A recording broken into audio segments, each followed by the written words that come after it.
வணக்கம். இந்த பதிவு வாழ்க்கையில எதிர்நீச்சலிட்டு போராடி வெற்றி பெறக்கூடிய வித்தகர்களாகிய விருச்சிக லக்ன அன்பர்களுக்கு என்னுடைய பதிவுகள் எல்லாமே லக்னம் சார்ந்தது.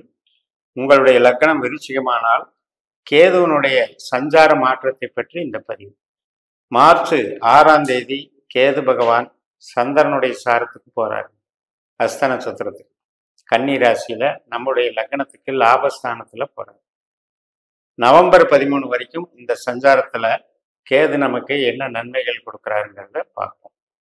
பொதுவாகவே லாபஸ்தானம் அப்படிங்கிறத எந்த ஒரு லக்னத்துக்கும் அது நல்ல வீடு தான். மன திருப்தி, நம்முடைய எதிர்பார்ப்புகள், நம்முடைய ஆசைகள் இதையெல்லாம் பூர்த்தி செய்யக்கூடிய இடம்தான். நண்பர்கள், வெளிவட்டார பழக்க வழக்கங்கள், நம்முடைய மூத்த சகோதர சகோதரர்களை, உறவினர்கள் எல்லாத்தையும் குறிக்கக்கூடிய. இப்போ நமக்கு குழந்தைகள் இருந்தால் மருமகள் எல்லாமே இந்த லாபஸ்தானம் தான். அந்த மாதிரி இடத்துக்கு கேது போய் சந்திரன் நட்சத்திரத்தில் இருக்காரு. சந்திரன் நமக்கு பாக்கியாதிபதி. ஆனா இயல்பிலேயே இந்த கேதுவுக்கும் சந்திரனுக்கும் கொஞ்சம் பகை உணர்வு உண்டு. இப்ப கேதுனுடைய நட்சத்திரம் நம்ம லக்னத்துக்கு எந்தெந்த இடங்களில் இருக்கிறது அப்படின்னு பார்க்கணும். இப்ப நமக்கு 2ஆம் இடமான விருச்சிக லக்னத்திற்கு 2ஆம் இடமான தனுசு ராசியில அவர் கேது மூல நட்சத்திரமா இருக்காரு. 6ஆம் இடமான மேசராசியில அஸ்வினி நட்சத்திரமா இருக்காரு. 10ஆம் இடமான சிம்ம ராசியில மகம் நட்சத்திரமா இருக்காரு. இப்படி 3 இடம் அப்படிங்கிறது நமக்கு 2, 6, 10ங்கிறத குறிக்கிறது. நெருப்பு ராசிகளா வருது. இதெல்லாம் உங்களுக்கு தொழில் ஸ்தானம்னு சொல்லக்கூடிய பணவரவை, தொழிலையும் டெவலப் பண்ற ஒரு பொட்டன்ஷியலை உங்களுக்கு இயற்கையிலேயே கேது வச்சிருக்காரு.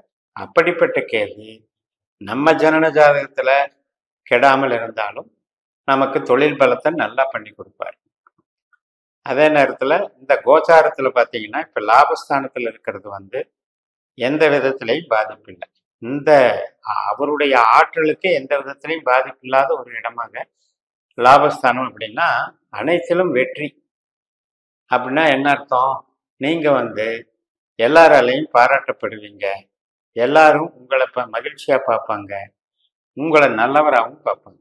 அப்ப அந்த மாதிரியான ஒரு ஆதிக்கத்தை இந்த கேது வழங்குகிறார். கேது என்பவர் ஞானகாரகன். சந்திரன் என்பது பாக்கியாதிபதி.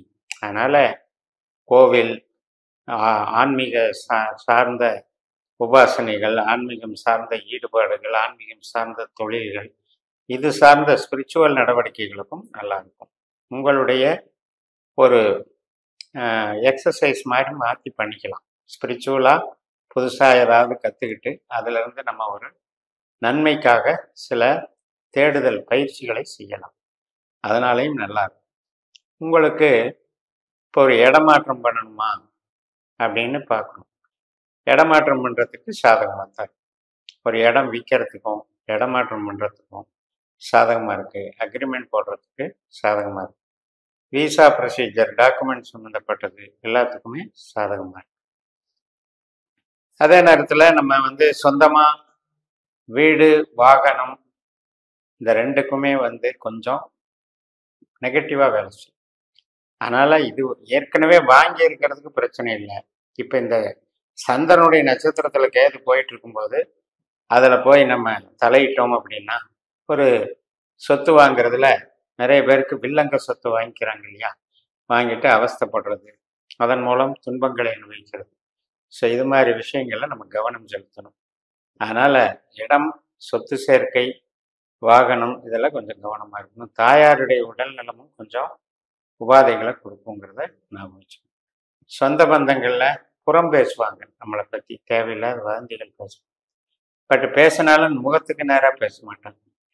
அதனால உங்களுக்கு 11ஆம் இடத்துல கேது இருக்கிறதுனால அவங்களுக்கு ஒரு நம்மளுடைய வளர்ச்சியை பார்க்கும்போது ஒரு பொறாமை உணர்வுகள் ஏற்படலாம், அவ்வளவுதான். மற்றபடி குழந்தைகள் சிறப்பாக வளர்வார்கள். குழந்தைகளுக்கு டெவலப்மெண்ட்ஸ் நல்லா இருக்கும். குழந்தைகள்னால உங்களுக்கு மகிழ்ச்சி அதிகரிக்கும். குழந்தைகளுக்கு சுப காரியங்கள் நடக்கிறது, திருமண காரியம், கல்வி பலம், இது எல்லாத்துக்குமே நல்லா இருக்கும். வேலை வாய்ப்பிலையும் சிறப்பாக இருக்கிறது. கணவன் மனைவி உறவு அந்யோன்யம் பலப்படும். ஒரு குதூகலமான சந்தோஷம், ஒருவருக்கொருவர் பேசி புரிந்து கொள்ளுதல், எந்த ஒரு பழைய கசப்பு உணர்வுகள் இருந்தாலும் கூட அதை மறந்து ஒரு நல்லபடியாக ஒரு ஃபேமிலியை மெயின்டைன் பண்ணணும் அப்படின்ற அந்த பொறுப்புணர்வை கொண்டு போய் சேர்த்திடும். அதுபோக நமக்கு கோவில் சார்ந்த நடவடிக்கைகள், தகப்பனார் சார்ந்தது, குலதெய்வம் சார்ந்தது, இதுக்கெல்லாம் நீங்கள் தலையிடும்போது அருள் பலமும் பெருகும், பொருள் பலமும் பெருகும், நன்மைகள் உண்டாகும். தொழில், சொந்த தொழிலே பண்ணுறீங்க, ஒரு கெமிக்கல் இண்டஸ்ட்ரீஸ் வச்சுருக்கீங்க, அது விவசாயம், நீர்நிலை ஆதாரம் மிக்க தொழில்கள், இது எல்லாத்துக்குமே தொழில் பலத்தை பெருக்கக்கூடிய ஒரு அமைப்பு தான் இந்த கேதுனுடைய சஞ்சாரம். அதே நேரத்தில் இப்போ நீங்கள் ஐடி லைனு, கமிஷன் வகை, மார்க்கெட்டிங் பண்ணுறீங்க, இந்த மாதிரி சயின்டிஸ்டாக இருக்கீங்க, ப்ரொஃபஸராக இருக்கீங்க, டிரான்ஸ்போர்ட்டில் இருக்கீங்க, இது எல்லாத்துக்குமே சப்போர்ட் பண்ணும். தொழிலுக்கு நன்றாக இருக்கிறது. மூத்த சகோதர சகோதரி வகையில் அவங்களுடைய எண்ண அலைகளில் சில குழப்பங்கள் இருக்கும், அதை பொருட்படுத்த வேண்டாம். பட்டு உங்களோட இணக்கமாக இருப்பார்கள், அதில் ஒன்றும் பாதிப்பு இருக்காது. மூலதனம் பண்ணலாமா அப்படின்ற ஒரு கேள்விக்கு அதற்கான வாய்ப்புகளை கொடுக்காது. அதனால் இருக்கிற தொழிலை மெயின்டைன் பண்ணுறதுக்கே சரியாக இருக்கும். அதை மட்டும் கரெக்டாக போயிட்டு இருந்ததுன்னா உங்களுக்கு சந்தோஷம் கிடையாது. அந்த மாதிரி பார்த்துக்கிட்டோம்னா கரெக்டாக இருக்கும். அதாவது இந்த கேதுனுடைய சஞ்சாரம் ராகு 5ஆம் இடத்துலையும் இருக்கிறது என்ன சொல்லுது அப்படின்னா, ஆசைகள் உண்டாகிட்டு தான் இருக்கும். அது பெரிய பெரிய கனவுகளாகத்தான் நம்மக்கிட்ட இருக்கும். பட் அதுக்காக நம்ம நிஜத்தில் என்ன நடக்குங்கிறத மறந்துடக்கூடாது. அதனால் இன்றைய யதார்த்தத்தோட பழகி இன்றைய யதார்த்த வாழ்க்கையை அன்றாடம் ரசித்து அனுபவித்து வாழ்கிறதுக்கு கற்றுக்கிறதுக்கு தான் இந்த கேது நல்லா இருக்கும். அதனால் பணம் அப்படிங்கிறது ஒரு பெரிய விஷயம் இல்லை, சந்தோஷம் அப்படிங்கிறது இந்த கேது உங்களுக்கு கொடுக்குறாரு. அதன் மூலமாக உங்களுக்கு நன்மைகள் நடக்கக்கூடிய நல்ல நாள் காலமாக இது இருக்கிறது. இப்போ விருச்சிகம் அப்படின்னாலே செவ்வாயினுடைய வீடு. கேது அப்படிங்கிறவரும் செவ்வாய் போல ஒரு குணாதிசயம் கொண்டவர் ஒரு சில நூல்களில் குறிப்பிடப்பட்டு. இப்போ ஜென்ரலாக பார்த்தீங்கன்னா ராகு குருவை போலவும் கேது புதனை போலவும் பலன் கொடுப்பார்கள் என்றும் சுருதிகள் சொல்லுகின்றன. இப்போ கேது புதனை போல பலன் கொடுக்கிறார் என்றால் அந்த 11ஆம் இடம் என்பது நமக்கு ஆசைகள் பூர்த்தியாகக்கூடிய ஸ்தானம். புதன் என்பது அறிவு சார்ந்த கிரகம். இப்போ ஒரு அறிவை பயன்படுத்தி தொழில் செய்கிறோம், ஒரு லாயராக இருக்கும், ஒரு டீச்சராக இருக்கும், அது மாதிரி அக்கௌண்டன்ட்டு, ஆடிட்டிங்கு, இதில் எல்லாம் இருக்கிறது.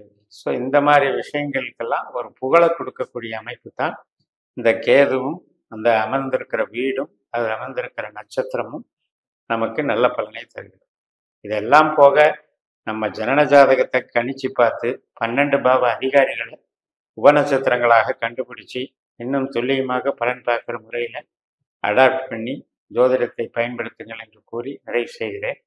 இந்த சேனலை சப்ஸ்கிரைப் பண்ணி ஷேர் பண்ணுங்கள். உங்கள் தனிப்பட்ட ஜாதக பலாபலன்களை என்னுடைய வாட்ஸ்அப் நம்பரில் தொடர்பு கொண்டு பலன் பெறுங்கள். உங்களிடமிருந்து விடைபெறுகிறேன். உங்கள் ஜேஎம்எஸ். நன்றி, வணக்கம்.